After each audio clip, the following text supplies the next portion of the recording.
Hey guys, it's Jared here from OzPitmasters and HowLowCanYouSlow.com. Today we are doing another how-to video making these pastrami beef ribs. Now these ribs are seriously incredible. They take some real time to get into them, but once you've done the work, they are definitely worth it. So we're going to start off making our brine. We're going to go with half a cup of kosher salt. We're going to go with 1 tablespoon of mustard seeds, a teaspoon of celery seed, 2 cinnamon sticks that are surprisingly hard to break in half, 3 bay leaves, and to help them to spread out throughout the brine, we're actually going to crush these bay leaves up. So just sort of to crush into small pieces just with your hands, nothing too crazy. We're also into this mix going to add 2 teaspoons of coriander seeds. And this is a flavor that we're going to introduce later on as well. It's a pretty prevalent part of the pastrami. We're going to add 2 tablespoons of peppercorns, and I've just used some mixed colored peppercorns here, just because I think it looks really cool and adds sort of a different flavor profile. We're going to go with 1 tablespoon of cloves, 1/4 cup of brown sugar. We're going to use 3 juniper berries. We're going to crush them with the flat side of a knife. This is a pretty traditional pastrami flavor as well. So you crush them up and just pop them in there. And we're going to use 1.5 teaspoons of the curing salt, or Prague powder as it's often known as well. This is part of our curing process, and that's what's going to give our pastrami that really distinct color. Now into that mix, we're going to add in 1/2 gallon or 2 liters of water. I use bottled water just because I didn't want any impurities in there. But this is going to be our brine. You want to mix it up really well, incorporate all those flavors together, and then we're going to go ahead and add our beef ribs into them. Now normally when I cook beef ribs, I would trim them up and take a lot of that fat off. But for this pastrami, I'm not really doing that. I'm going to leave it pretty much as is. We really do want some of that fat to come in as part of our pastrami end product.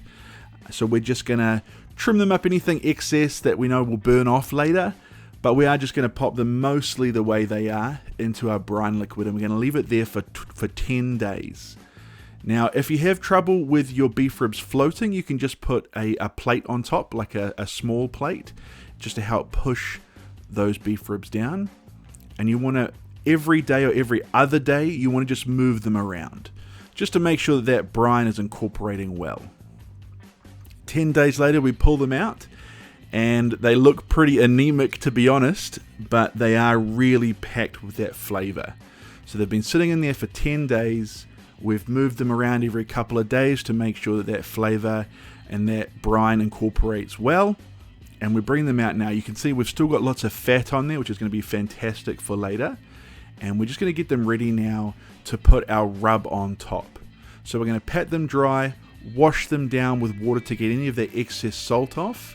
And then we're going to go ahead and just add some canola oil or vegetable oil, just as a help to get our brine to stick on there with these ribs. That's not for any kind of flavor or anything like that. It really is just as a binding agent. Once we have all our beef ribs well coated, we're going to go ahead and make our rub. Now, unfortunately, all I had was this blender. It would have been better if I had like a spice grinder or a coffee grinder, just because then I could have done better with my consistency and size of the actual ingredients I put in there. You don't really want whole peppercorns, but you don't want sort of powdered stuff either. So it would have been better to use like a spice grinder. But into this rub, we're going to add 1/2 cup of coriander seeds and 1/2 cup of peppercorns. We're going to go ahead and add a whole tablespoon of mustard seed, a tablespoon of celery seed, a tablespoon of paprika, and a tablespoon of garlic powder and onion powder. So we've got our rub mixture here. It's nice and textured, and we're going to go ahead and rub it nice and thickly onto our beef ribs. You really want this rub to come through, and so you don't want to be stingy with the amount that you use. Give it a nice thorough amount on there, and if you need to pat it down to really get it to stick to the ribs, by all means do that. Anytime we're adding a rub, we want to avoid actually rubbing it into the meat. That's going to end up getting it clumpy. So just pat it down, put it on nice and thick, and it's gonna come out with those amazing flavor profiles that we're expecting for these pastrami ribs. So now that our ribs are rubbed down, we're gonna go ahead and preheat our smoker to 250 degrees and add on some nice smoking wood. Now this is a really powerful flavor profile, so you can use something like hickory or oak. I've used cherry today, and after we've had them on for a couple of hours, you'll see that the meat from the ribs will actually shrink up off the end of those ribs, so you can see that it's really cooking there. It's getting nice and tender, and every couple of hours, probably every hour, hour and a half, you want to spritz it down with some water or even some apple cider, just to sort of help get some of that moisture in there. Now after 3 hours, we're going to go ahead and remove them, and we're going to wrap them in some foil or butcher's paper if you prefer, and add in a little bit of liquid. Now I've used a root beer just because that's what I was drinking at the time, but you can add anything you want. You could add beef stock, you could add some soda like Coke or Dr. Pepper, root beer, anything that you like, anything you're drinking at the time, go ahead and include it in there just to really help with that flavor profile, add some moisture, and make sure it's getting nice and juicy. So we're going to put it in for another 2 hours, and when we open it up, you're going to see just how tender these ribs are. You see that we've even shrunk up a little more off that bone, and you see just by touching it, it really does jiggle. Got some great texture there still, but what we want to do is add it back onto the smoker uncovered for probably another hour.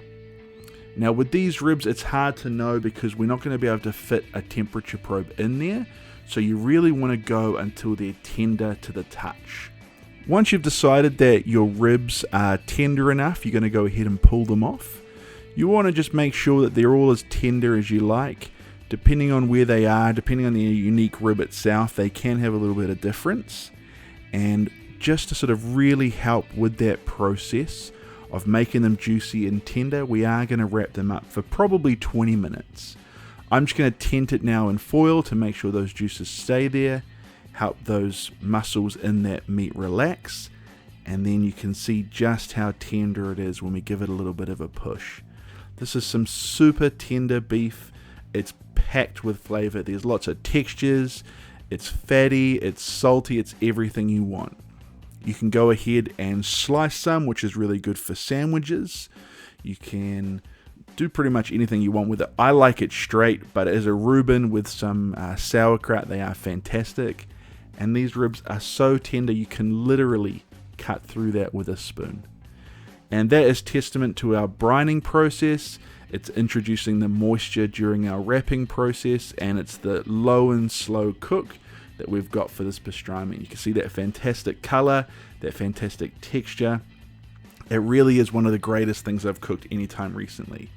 So if this sounds like something you want to do, flick me a message. I'll be happy to send out a recipe to you.